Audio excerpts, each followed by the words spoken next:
만나고 나면 유독 기운이 빠지고 심지어는 마음까지 불편해지는 사람들이 있습니다. 특별한 갈등이 있었던 것도 아닌데 그 사람과의 대화 후에는 마치 영혼이 고갈된 듯한 느낌에 사로잡히곤 하죠. 왜 우리는 어떤 사람들과의 관계에서 이토록 깊은 피로감을 느끼게 될까요? 이것은 단순히 개인적인 기분 탓일까요? 아니면 관계 속에서 발생하는 에너지의 흐름 때문일까요? 고대 철학자들은 인간관계를 통해 얻는 정신적 소모에 대해 깊이 고찰했습니다. 그들은 사람이 서로의 기운을 주고받는 존재이며 어떤 관계는 우리를 고양시키지만 어떤 관계는 우리의 생명력을 갉아먹는다고 보았죠. 오늘 우리는 이러한 철학적 통찰과 현대적 관점을 결합하여 만나고 나면 기가 빨리는 사람들의 특징을 심도 깊게 탐구하고 우리 자신의 소중한 에너지를 보호하며 건강한 관계를 맺는 지혜를 함께 찾아보고자 합니다. 이러한 여정은 우리 자신을 더 잘 이해하고 삶의 질을 높이는 중요한 첫걸음이 될 것입니다. 때로는 우리가 당연하게 여겼던 관계의 본질을 되돌아보고 진정한 의미의 상호 존중과 성장을 이끄는 관계란 무엇인가에 대한 깊은 질문을 던지게 만들기도 합니다. 지금부터 우리의 에너지를 이해하고 현명하게 관리하는 방법을 함께 모색해 봅시다. 본문 에너지를 고갈시키는 관계의 유형들. 사람은 사회적 존재이며 관계 속에서 살아갑니다. 하지만 모든 관계가 우리에게 긍정적인 영향을 주는 것은 아닙니다. 오히려 어떤 관계는 우리의 소중한 에너지를 끊임없이 소모시키며 우리를 지치고 무기력하게 만들기도 합니다.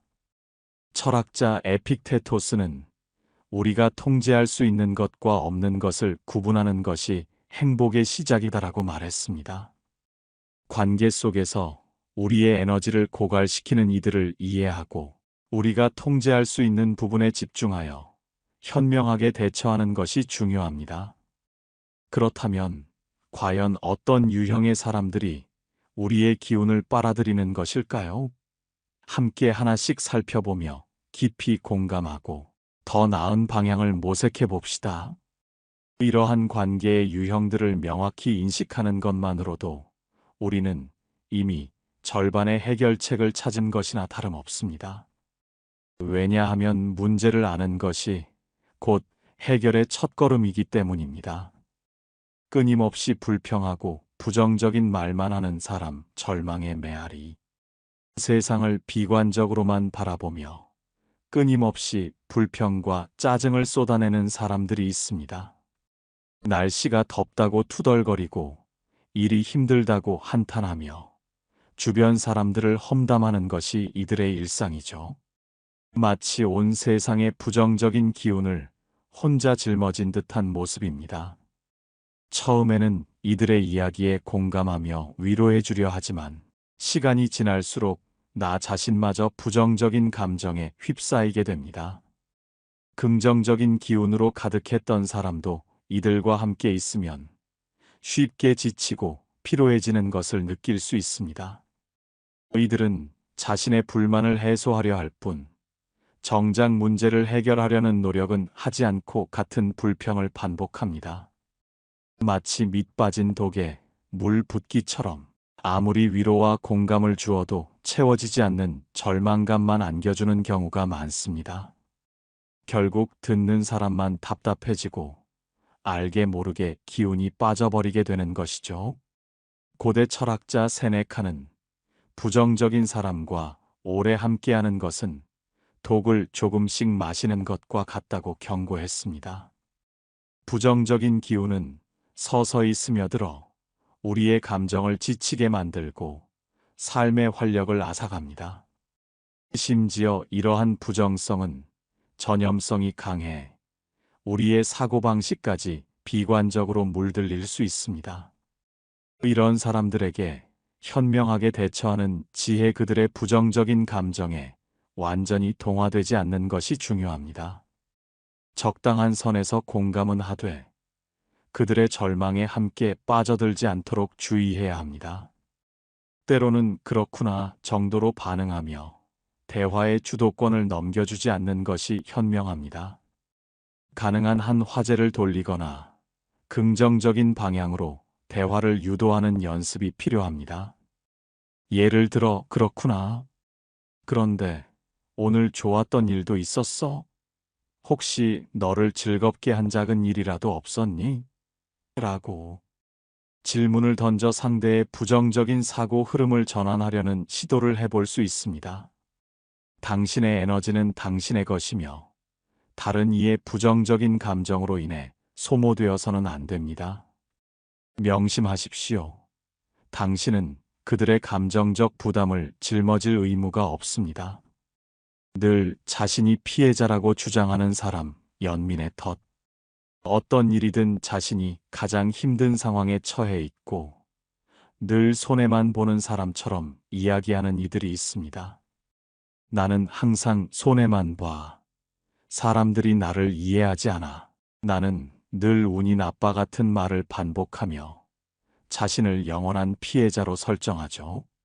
이들은 자신에게 닥친 모든 불행이 외부적인 요인 때문이며 자신은 그저 운명의 희생양일 뿐이라고 주장합니다. 처음에는 이들의 이야기에 공감하며 위로를 건네지만 시간이 지날수록 내가 이 사람의 감정을 영원히 떠안아야 할 것 같은 부담감을 느끼게 됩니다. 마치 끝없는 늪에 빠진 사람을 건져 올리려 애쓰는 것처럼 우리의 노력은 허무하게 느껴질 때가 많습니다.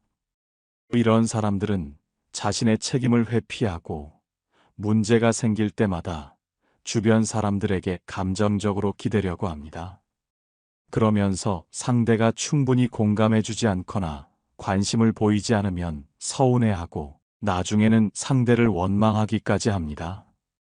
공자는 자신의 삶을 타인의 탓으로 돌리는 자는 평생 성장하지 못한다고 가르쳤습니다. 이들은 타인을 탓하는 데 익숙하기 때문에 스스로 변화하려는 노력조차 하지 않는 경우가 많습니다. 그들의 연약함 뒤에는 종종 깊은 자기 연민과 변화에 대한 두려움이 숨어 있습니다. 결국 듣는 사람만 감정적으로 소모되고 피로해지는 악순환이 반복되는 것이죠.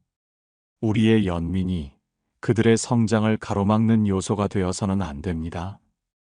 이런 사람들에게 현명하게 대처하는 지혜. 이들의 감정에 휩쓸리지 않고 객관적인 시각을 유지하는 것이 중요합니다. 맹목적인 동정보다는 현실적인 질문을 통해 그들이 스스로의 상황을 직시하도록 유도해야 합니다. 그렇구나. 내 심정은 이해해. 그런데 어떻게 해결할 생각이야? 구체적으로 어떤 도움이 필요하다고 생각해? 라고 질문하여 그들이 스스로 문제의 해결책을 찾도록 유도할 수 있습니다. 만약 상대가 해결하려는 생각 없이 계속 불평만 늘어놓는다면 대화를 줄이고 감정적으로 거리를 두는 것이 당신의 에너지를 지키는 현명한 방법입니다. 당신의 연민은 소중하지만 그것이 당신을 소진시키는 데 사용되어서는 안 됩니다. 오히려 당신의 현명한 거리두기가 그들이 스스로 일어서는 계기가 될 수도 있음을 기억하세요. 말이 많고 끊임없이 자기 이야기만 하는 사람, 독백의 그림자. 대화의 장에서 상대의 이야기는 들으려 하지 않고 오직 자신의 이야기만 끊임없이 늘어놓는 사람들이 있습니다. 한마디를 하면 10마디로 되돌아오고 나의 이야기는 마치 배경음악처럼 흘려듣습니다. 그들은 대화의 균형을 전혀 고려하지 않으며 상대방의 반응이나 감정에는 무관심한 태도를 보입니다. 이런 사람들과 대화를 나누고 나면 머리가 복잡하고 피로감이 몰려옵니다. 내가 무슨 말을 했는지조차 기억나지 않고 그저 상대의 독백을 들어준 기분이 들 때가 많죠. 마치 홀로 연극을 관람한 것처럼 공허함이 밀려올 때도 있습니다. 아리스토텔레스는 대화란 서로의 생각을 나누는 것이지 일방적인 독백이 아니다라고 강조했습니다. 대화는 상호작용이 있어야 진정한 의미를 가지지만 이들은 오직 자신만 이야기하면서도 상대방이 피로감을 느끼는지조차 깨닫지 못합니다. 이들에게 대화란 자기 표현의 수단일 뿐 상호 교감의 장이 아닌 경우가 많습니다. 이런 사람들에게 현명하게 대처하는 지혜 대화의 흐름을 조절하려는 노력이 필요합니다. 그 이야기 정말 흥미로운데 나도 비슷한 경험이 있어. 혹시 내 이야기도 좀 들어줄 수 있을까? 와 같이 자연스럽게 주제를 돌리며 당신의 이야기를 할 기회를 만들어 보세요. 그러나 이마저도 쉽지 않을 수 있습니다. 그래도 계속 본인 이야기만 한다면 더 이상 깊은 대화를 이어가지 않는 것이 좋습니다. 때로는 잠시 자리를 피하거나 대화의 시간을 제한하는 것도 방법이 될 수 있습니다. 예를 들어, 나 지금 다른 약속이 있어서 이만 가봐야 할 것 같아. 나중에 또 이야기하자라고 정중하게 양해를 구하는 것도 좋은 방법입니다. 당신의 시간과 주의력은 한정되어 있으며 소중하게 사용되어야 합니다. 당신의 정신 에너지를 보호하는 것은 당신의 권리이자 책임입니다. 항상 남을 비판하고 험담하는 사람, 부정적인 전염병. 타인의 단점을 지적하고 뒷담화를 즐기는 사람들이 있습니다. 그들은 다른 사람의 흠을 잡고 깎아내림으로써 자신이 상대적으로 우월하다는 느낌을 얻으려 합니다. 노자는 자신을 높이려면 남을 깎아내릴 것이 아니라 스스로를 단련해야 한다고 말했습니다. 이러한 비판과 험담은 종종 그들 자신의 불안감이나 열등감을 감추기 위한 방어기제일 수 있습니다. 이런 사람들과 함께 있으면 나도 모르게 부정적인 감정에 빠져들게 됩니다. 그들의 비난의 화살이 언젠가 나에게 향할 수 있다는 불안감에 사로잡히기 쉽습니다.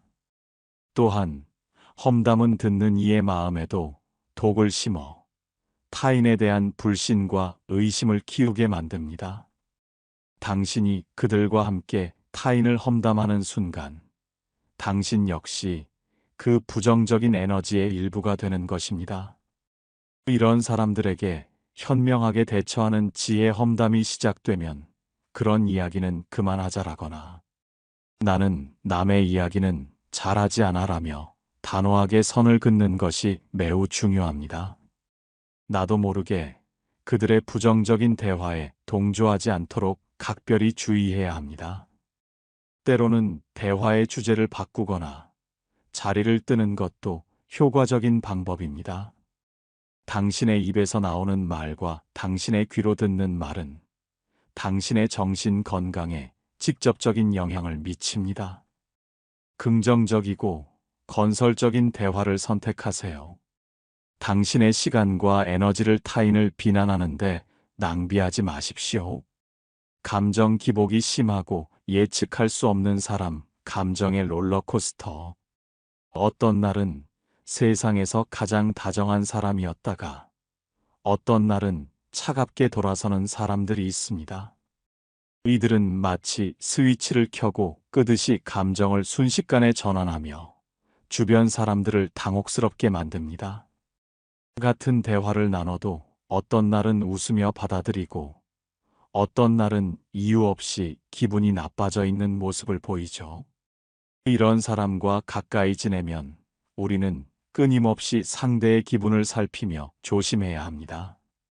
오늘은 기분이 어떨까? 괜히 기분 상하게 한 건 아닐까?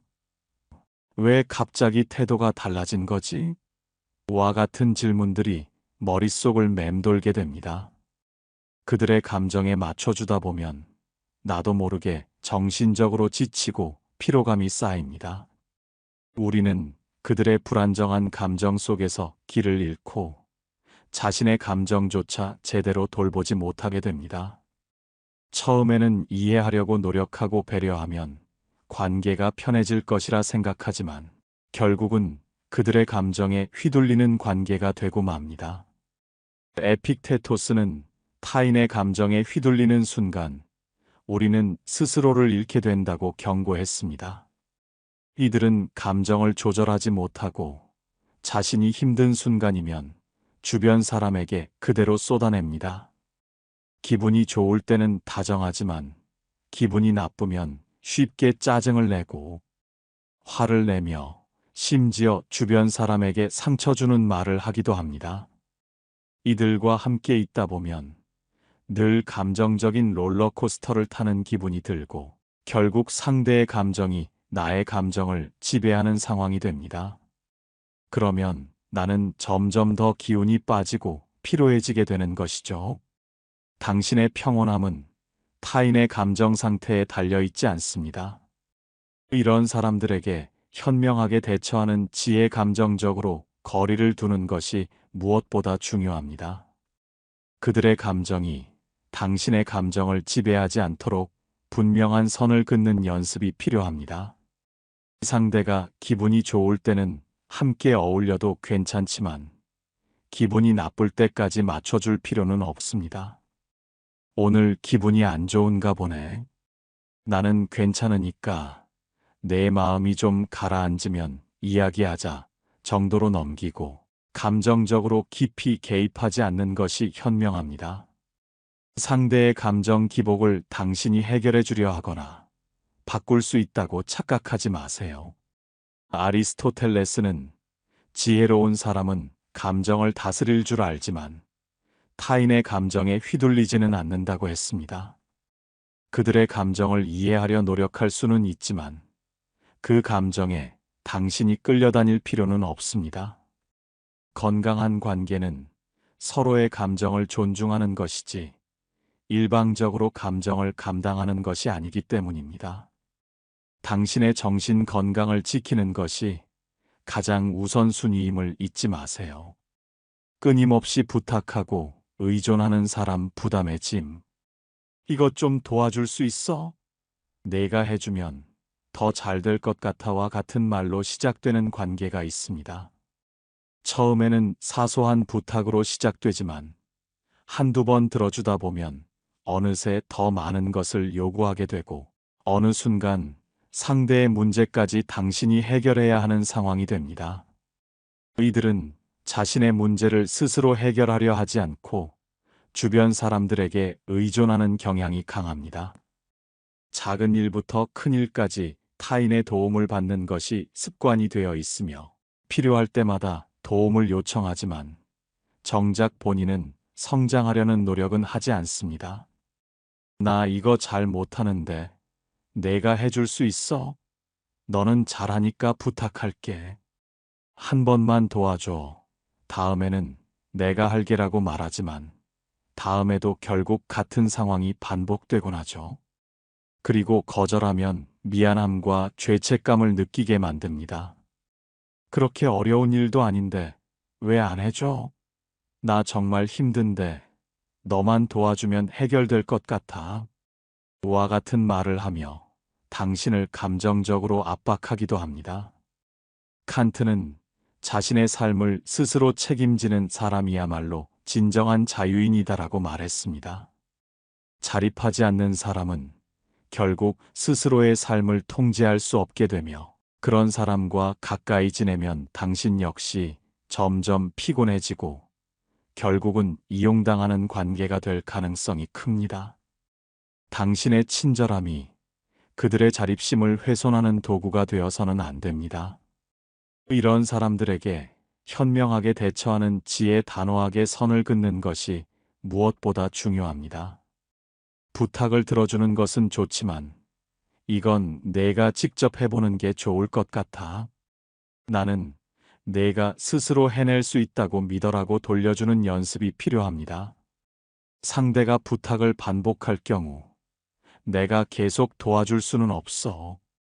이제 네가 스스로 해결하는 연습을 해야 해라고 분명히 선을 긋는 것이 중요합니다. 내가 해주기보다는 내가 직접 해보면서 배우는 게 더 좋을 것 같아라고 제안해 보세요. 만약 거절했을 때 상대가 서운함을 표시하거나 감정적으로 반응한다면 그 관계는 더 이상 건강한 관계가 아닙니다.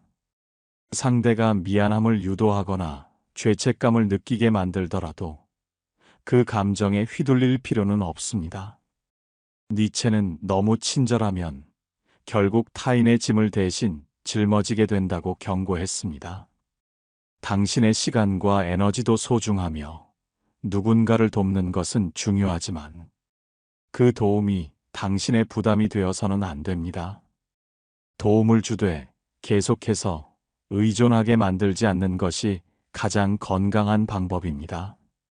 이런 관계를 적절히 조절할 줄 아는 것이 당신의 에너지를 지키는 길입니다. 당신의 선의를 현명하게 사용하십시오. 나의 에너지를 빼앗아가는 기생형 인간, 보이지 않는 소모. 이들은 직접적으로 당신에게 해를 끼치거나 나쁜 행동을 하지 않습니다. 오히려 겉으로는 평범하고 선한 사람처럼 보일 수도 있죠. 하지만 함께 있는 것만으로도 기운이 빠지고 이유 없이 지치는 느낌이 든다면 그 사람은 당신의 에너지를 조금씩 빼앗아가는 기생형 인간일 가능성이 큽니다. 기생형 인간들은 늘 타인의 힘과 감정적인 에너지를 빌려서 살아갑니다. 자신이 힘들 때마다 누군가의 위로와 관심을 필요로 하며 늘 주변에 기대어 살아가려고 하죠. 만나기 전에는 멀쩡했는데 그들과 대화한 후에는 이상하게 피곤해집니다. 특별히 힘든 일을 한 것도 아닌데 감정적으로 소모된 느낌이 들고 상대는 당신에게서 에너지를 얻어가는 것 같지만 당신은 점점 지쳐갑니다. 늘 상대방의 고민을 들어주고 감정적인 쓰레기통이 되어 있는 기분이 들 때가 많죠. 쇼펜하우어는 당신의 에너지를 빼앗아가는 사람에게 너그러울 필요는 없다고 단호하게 말했습니다. 우리는 사람들과 함께 살아가며 서로 힘을 주고받는 존재이지만 항상 한쪽만 에너지를 제공해야 하는 관계라면 그 관계는 건강하지 못한 것입니다.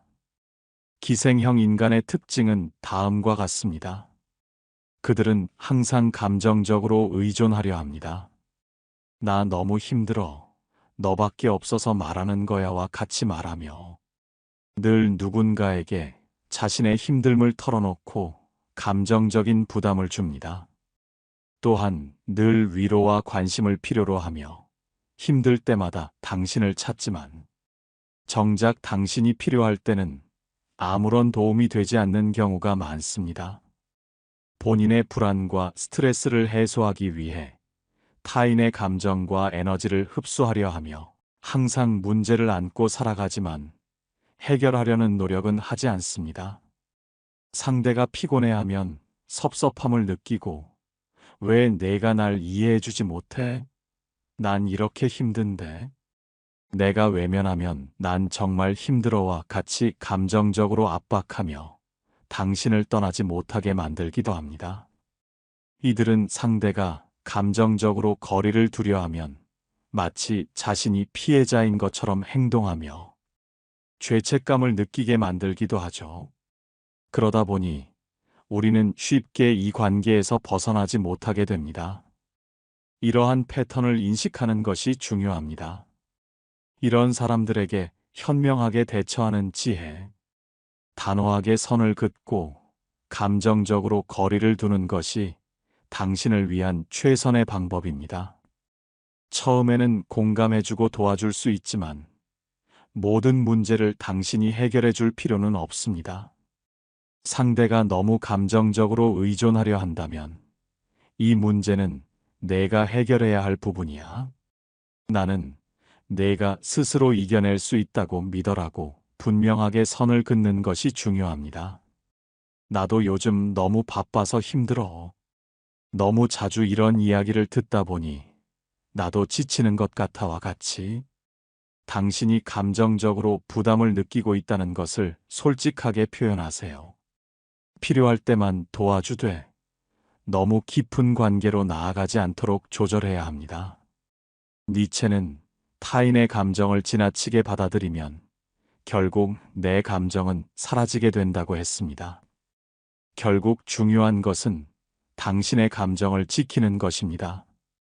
당신은 감정 쓰레기통이 아니며 누군가의 감정적인 부담을 모두 떠안아야 할 의무도 없습니다. 당신의 감정을 지키는 것이 곧 당신을 보호하는 길입니다. 당신의 자기 보호는 그 누구보다도 당신 자신에게 중요합니다. 마무리 당신의 에너지를 지키는 용기, 그리고 건강한 관계를 향한 한 걸음. 사랑하는 여러분, 우리는 오늘 만나고 나면 유독 기운이 빠지는 다양한 유형의 사람들을 함께 살펴보았습니다. 이러한 탐구를 통해 우리가 얻을 수 있는 가장 중요한 깨달음은 무엇일까요? 바로 나 자신의 에너지를 소중히 여기는 것입니다. 에머스는 좋은 친구는 당신에게 힘을 주고 나쁜 친구는 당신의 힘을 빼앗는다고 말했습니다.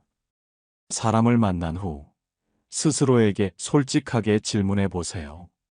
이 사람을 만난 후 내 기분은 어떤가? 함께 있으면 편안하고 활력이 생기는가? 아니면 이유 없이 피곤하고 지치는가? 이 질문에 대한 당신의 대답은 매우 중요합니다.